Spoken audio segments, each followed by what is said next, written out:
नमस्कार दर्शक बंधु निर्मल टीवी को स्वागत जनाऊँगी मो नूरपराज। भवानीपाटना नगर देवी होती बुढ़ी गंगादेवी ठाकुराणी। लाल बहादुर शास्त्री स्टाडियम भितर रही बुढ़ी गंगादेवी ठाकुराणी गुड़िबा मंदिर। प्रतिवर्ष चैत्र मासर तृतीय मंगलवार शेष मंगलवार जाए सप्ताहव्यापी बुढ़ी गंगादेवी ठाकुराणी चैत्र यात्रा अनुष्ठित होता है। परंपरा अनुजाई चैत्र तृतीय मंगलवार संध्यारे कलाहांडी राजप्रसाद महाराजा तरफर बुढ़ी गंगादेवी ठाकुराणी घट बा घंटे अरुआ चाउल पूर्ण करी बटा हलदी घंटे प्रलेप करी पूजा अर्चना करा जायथाय। तापरे राजप्रसाद देवी घंट को मुंडरे बोही पूजारी नगर परिक्रमा करिथांती।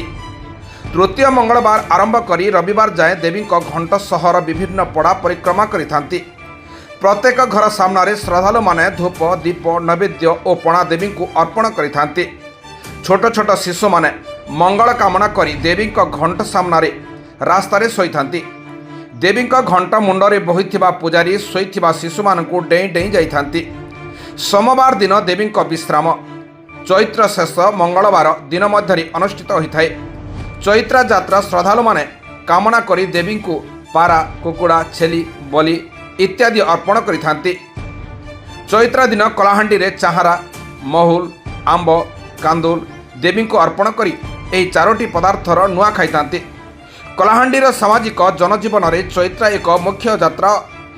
जाति वर्ण निर्विशेष समस्ते आनंदर सह चैत्र यात्रा उत्सव सह पालन करिथांती। सामाजिक सहावस्थान चैत्र यात्रार गुरुत्वपूर्ण भूमिका रही। स्टेट हेड शिव नायक रिपोर्ट निर्मल टीवी।